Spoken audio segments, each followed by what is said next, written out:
¿Qué tal? Bienvenidos. Mi nombre es Arturo Alpizar y esto es GIONI, Ciencia y Cultura en Corto, un programa dedicado a la difusión de la ciencia, la cultura y el arte. El día de hoy hablaremos sobre lo que es el diseño de herramientas para el diagnóstico de escoliosis a partir de lo que es el uso de sensores de posición. Un trabajo realizado por la doctora Georgina Mota Valtierra y sus colaboradores. ¿Qué tal, doctora? ¿Cómo se encuentra? Hola, muy buenos días, muy bien, gracias. Gracias por la invitación. Tenemos el gusto de tenerla aquí el día de hoy y me gustaría empezar primero preguntándole en qué es a lo que se dedica actualmente. Bueno, actualmente yo soy profesora e investigadora de la Facultad de Ingeniería en el campus Aeropuerto. Soy profesora de las carreras de Ingeniería Biomédica e Ingeniería en Nanotecnología, además de también coordinar la parte de tutorías en campus Aeropuerto. Tengo entendido que su formación principalmente viene dada por lo que es la disciplina de la electrónica. En cuanto a grado de estudios, ha alcanzado una maestría e incluso un doctorado en ingeniería en lo que es la Universidad Autónoma de Querétaro. Cuéntenos un poco respecto a cómo se fue desarrollando su profesión y cómo surge este interés por el área de la electrónica. Bueno, yo soy egresada de la licenciatura y de la maestría del Tecnológico de Celaya. Posteriormente vine aquí a la Autónoma de Querétaro a hacer un doctorado en ingeniería.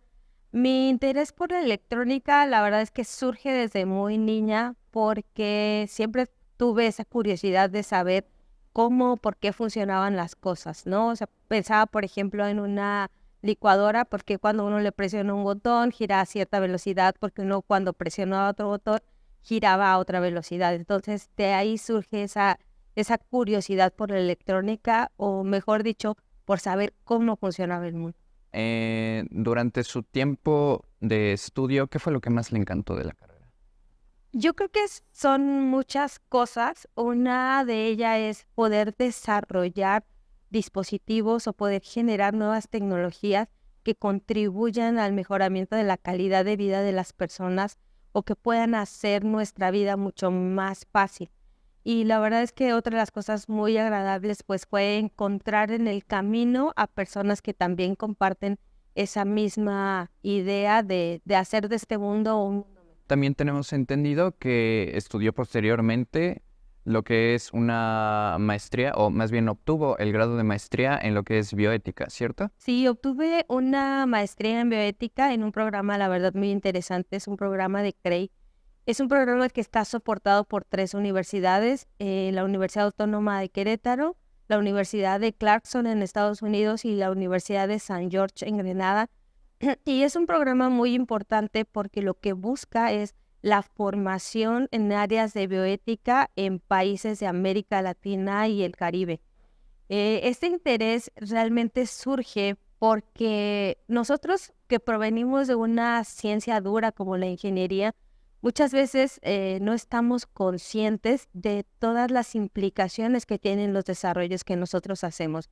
Pensamos en los beneficios que trae, pero muchas veces no nos detenemos a pensar que estos desarrollos también pueden tener ciertas implicaciones éticas o cómo estos desarrollos pueden de alguna manera eh, pues no sé, tener también repercusiones negativas. Y entonces, de ahí surge este interés por la ética, por la bioética en particular, porque creo que es importante, sí, el desarrollo, pero siempre priorizar el beneficio social, priorizar el cumplimiento a los derechos humanos a lo largo del desarrollo de estas innovaciones. De modo que podríamos decir que para entender lo que es como tal, cómo se generan los beneficios a partir de, sea cual sea, pues la tecnología o el área de conocimiento en la que estamos estudiando, primeramente se deben conocer los fundamentos, ¿no? Exactamente. Por ejemplo, si nosotros pensamos ya no a lo mejor en un ingeniero en electrónica, pensemos,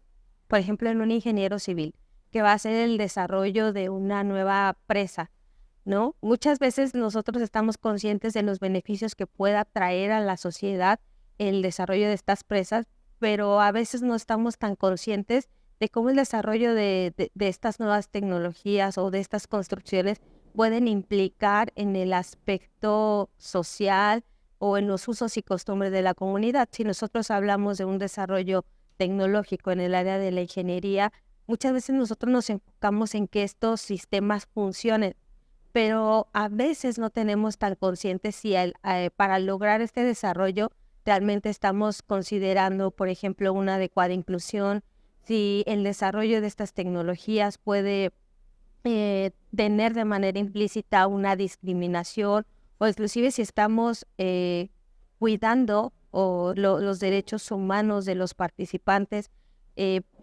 priorizando, por ejemplo, su integridad.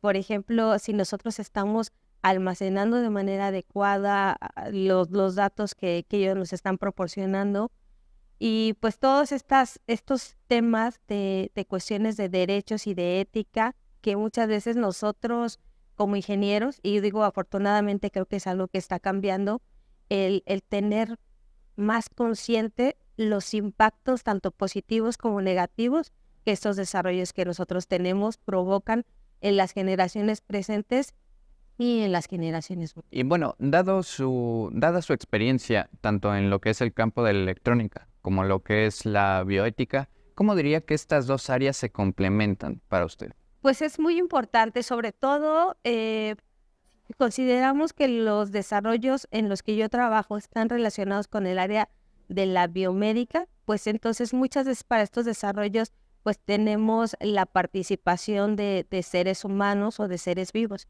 Y entonces es muy importante en todo momento salvaguardar la integridad, buscar provocar el menor daño posible, preservar el derecho a saber e inclusive el derecho a no saber de los participantes. Entonces eso es muy importante porque, como lo mencionaba anteriormente, creo que siempre nosotros debemos de priorizar el bienestar social por encima del avance tecnológico. Y bueno, antes de entrar directamente al tema sobre lo que es el diagnóstico de la escoliosis a partir de lo que son sensores de posición, definamos primero algunos términos. Por ejemplo, desde el lado de la electrónica, ¿cómo definimos lo que es un sensor? Un sensor es un dispositivo que capta señales del entorno y a través de esa captación o de la intensidad de estas señales, pues esta señal la traduce en un voltaje o en una corriente eléctrica, de tal manera que a mayor concentración podemos tener mayores niveles de voltaje o de corriente y a menores concentraciones, menores cantidades de voltaje y de corriente. Y, por ejemplo, hablando de dispositivos, ¿qué tipo de sensores podríamos encontrar? Pues nosotros podemos encontrar sensores de temperatura, sensores de humedad, sensores de posición, inclusive si nosotros nos vamos un poco más hacia el área de la biomédica, pues un glucómetro es una especie de sensor que hace esta correlación en concentraciones de glucosa con una correlación con niveles de voltaje y de corriente. Entonces podríamos decir que algo relevante para entender el tipo de sensor es tanto el elemento que mide como el parámetro que pretende medir. Sí, nosotros tenemos que identificar qué es lo que queremos medir y a través de esas mediciones hacemos esa correlación con un voltaje o una corriente. Y bueno, en este caso, ¿qué es como tal un sensor de posición? ¿Cómo funciona? Un sensor de posición es un sensor que determina esta diferencia de posición con respecto a otro punto. Nosotros tenemos un punto en particular que ese sería nuestro sensor de referencia. Tenemos otro sensor que podemos colocarlo en cualquier otro lado. Se traza una línea recta y a través de esta línea recta podemos determinar qué tan arriba o qué tan abajo está este sensor con respecto a nuestra referencia. Y bueno, en este caso se utilizó un sensor de posición para lo que fue el diagnóstico de la escoliosis. Ahora hablemos un poco sobre qué es la escoliosis. La escoliosis es una deformación o una curvatura dentro de la columna y una torsión de la columna. Para que podamos hablar formalmente de una escoliosis, esta curvatura debe de ser mayor a 10 grados. Estas curvaturas generalmente son en forma de C o en forma de S. Algunos de los signos característicos de la escoliosis los podemos encontrar, por ejemplo, en los hombros. Cuando un hombro está más arriba que otro, cuando nosotros nos encontramos de pie, pues ese es un signo. Cuando la cintura, vemos que un lado de la cintura se eleva más que el otro, también. Cuando nos agachamos, inclusive cuando estamos de pie, y nosotros nos damos cuenta que una parte de la espalda predomina más que otra, podemos hablar de que hay signos de una posible escoliosis. Y en este caso se habla de que existen dos tipos de escoliosis, ¿no? Por un lado tenemos una escoliosis que surge a partir de lo que es como tal la composición estructural de la misma columna, y por otro lado tenemos una que surge a partir de la posición o el hábito. ¿Cuál es la diferencia entre estas dos? Cuando nosotros hablamos de una escoliosis postural, es por cuando esta deformación o esta curvatura de la columna se debe a ciertos hábitos que nosotros tenemos. Por ejemplo, si nosotros estamos acostumbrados a cargar la mochila o la bolsa de un solo lado, o inclusive también se habla de la posición en la que dormimos o en la posición en la que nosotros generalmente nos sentamos, pues esos hábitos son los que generan esa curvatura en la columna. Cuando nosotros hablamos de una escoliosis estructural o una escoliosis congénita, es cuando esta deformación de la columna se debe a características propias de la columna. Por ejemplo, si nosotros pensamos en una vértebra, la podemos visualizar como unos pequeños cubos. Cuando dentro del proceso de formación de un bebé, dentro del proceso de formación de la columna, cuando las vértebras no tienen esta forma rectangular, sino más bien tiene una forma triangular, por ejemplo, un lado de la vértebra es más alto que la otra, entonces eso puede provocar esa curvatura dentro de la columna. Hay otra formación que se da como en forma de mariposa, le llaman, que es los extremos de la vértebra, si son del mismo tamaño, pero en el centro se va disminuyendo. Esa forma de mariposa pues también va a provocar esta curvatura dentro de la columna. Y a esa es la que ya conocemos como escoliosis estructural o escoliosis. En unos momentos continuamos, vamos a un corte. Mi nombre es Arturo Alpizar y esto es Gioni, Ciencia y Cultura en Corto.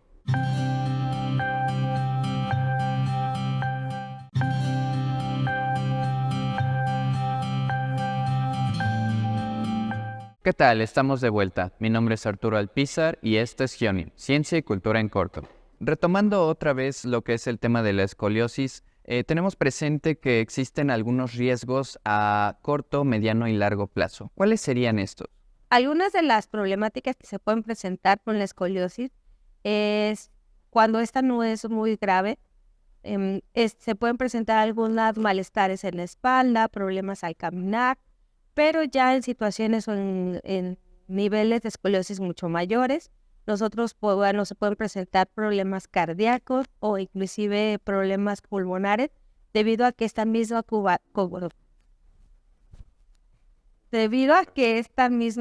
curvatura de la columna no permite que los pulmones se puedan expandir al momento de respirar. Se habla sobre las desventajas que tienen los métodos tradicionales para detectar la escoliosis. ¿Cuáles serían estas desventajas y cuáles son estos métodos tradicionales? Uno de los métodos tradicionales para poder diagnosticar la escoliosis es por medio de radiografías o por medio de resonancias magnéticas. Entonces, el más común es la radiografía.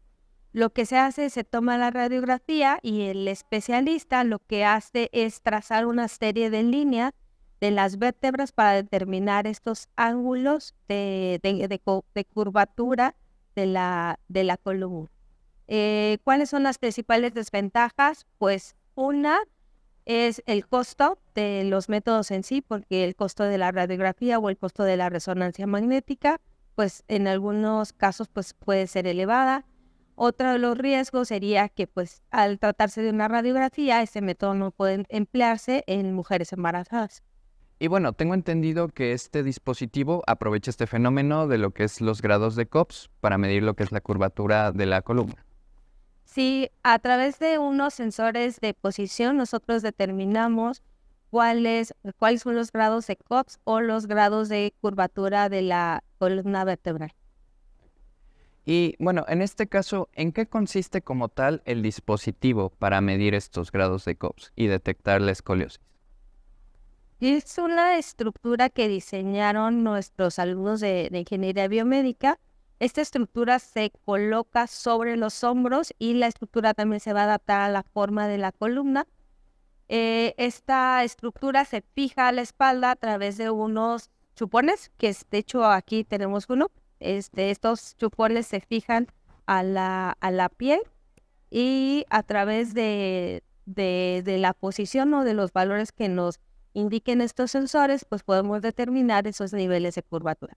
La ventaja que tiene ese dispositivo es que nos permite medir grados de curvatura menores a los 10. Si nosotros recordamos que los grados de Koch miden desde 10 hasta 120, esa es una ventaja que tiene nuestro dispositivo porque nos permite medir curvaturas menores a 10 grados. Y bueno, dado que aprovecha este fenómeno de los grados de Koch, como tal el dispositivo, ¿cómo funciona para hacer estas mediciones de la curvatura que existe en la columna? Este fue un dispositivo que fue diseñado por los alumnos de biomédica que estaban trabajando en el equipo, y lo que diseñaron fue una estructura que se sujeta a los hombros por medio de estas estructuras que son como unos pequeños chupones, y también la estructura se va ajustando a lo largo de la columna. Entonces, a través de los sensores de posición que se colocaron en el dispositivo, podemos determinar estos ángulos de curvatura de la columna. ¿Y cómo funcionan estas ventosas? Lo único que hacemos es pues, presionar. Esta es una bolita de plástico y la colocamos sobre la piel. Entonces, como podemos ver, sujeta perfectamente, pero no provoca ningún daño en la piel. Por lo tanto, podemos decir que este dispositivo es un dispositivo no invasivo. Ok. Y bueno, si hablamos un poco sobre la metodología para elaborar este dispositivo, ¿cuáles serían los principales rasgos o los principales parámetros a tomar en cuenta para llevarlo a cabo? Para el desarrollo de este sistema, lo que se hizo es colocar algunos sensores que van a ser nuestras referencias. Entonces, ellos están colocados, estos sensores se colocaban a una inclinación de 0 grados. Los otros sensores se trataban de alinear a las vértebras de la columna, y a través de estas líneas que trazan los otros sensores, podemos determinar el grado de inclinación que tienen estos con respecto a la referencia. Y en cuanto a los resultados, en comparación con los métodos tradicionales, ¿cuáles serían las ventajas de este método? Una de las principales ventajas es que es un método más económico, porque no es necesario hacer ni resonancias magnéticas, ni obtener radiografías de columna completa. Esa es una de las principales ventajas. La otra ventaja que tiene es que este es un método cuantitativo, debido a que estos valores que nos arrojan los sensores, pues los metemos a un software, y el software nos determina los grados de inclinación. Cuando nosotros hablamos de un método tradicional que se hace a través del trazado de las líneas en la radiografía, pues ahí puede haber cierta subjetividad, o inclusive dependemos mucho de la expertise de la persona que realice la medición de los ángulos, cosa que no pasa con nuestro dispositivo. Y podríamos decir que también esa es una de las ventajas de los sensores como tal, que ya no necesitamos directamente que alguien esté interpretando los resultados, sino que directamente el dispositivo es el que ya te da las mediciones. Sí, podría ser una ventaja. Obviamente siempre hay que confiar pues en la opinión del experto. La ventaja que también podemos encontrar en este dispositivo es que, por ejemplo, puede ser usado por fisioterapeutas dentro del consultorio, y no es necesario que el paciente o el participante, en este caso, tenga que realizarse una radiografía, tenga que desplazarse a tomarse la radiografía para poder determinar si tiene o no escoliosis. Y bueno, hablando de este dispositivo y de estas carencias que tiene presentes, como lo es el no poder medir lo que es la rotación o la pronunciación de la columna, ¿esto se podría medir a futuro implementando un nuevo sistema, o ya sea como complemento o incluso mejorando el sistema que ya existe? Para poder medir la rotación de la columna, sí sería necesario implementar otro dispositivo. Creo que la medición de esta rotación podría ser factible por medio del procesamiento de imagen. Y bueno, actualmente, ¿qué tan accesible es el dispositivo que ya desarrollaron o en qué etapa se encuentra? El dispositivo ya está desarrollado, ya funciona. Sin embargo, como lo mencioné hace un momento, creo que sería necesario para poder garantizar al 100% su funcionamiento, bastaría con hacer algunas pruebas adicionales para que nuestra muestra fuera mayor. ¿Y de qué pruebas estamos hablando? Pues las pruebas que se hicieron en los participantes de esta investigación, se tomaron radiografías de columna completa, se hicieron, el especialista nos hizo la determinación de los ángulos COPS y posteriormente nosotros a estos participantes les colocamos nuestro dispositivo y relacionamos los resultados que se obtuvieron con nuestros dispositivos y los resultados presentados por el especialista por medio del análisis de la radiografía. Bien. Bueno, me gustaría hablar más de este tema, sin embargo nos estamos quedando sin tiempo. Agradecemos tenerla aquí presente y esperamos volver a verla pronto. De parte mía y de todos los colaboradores que hacen esto posible, agradezco su tiempo. Mi nombre es Arturo Alpizar y esto es Gioni, Ciencia y Cultura en Corto. Hasta pronto.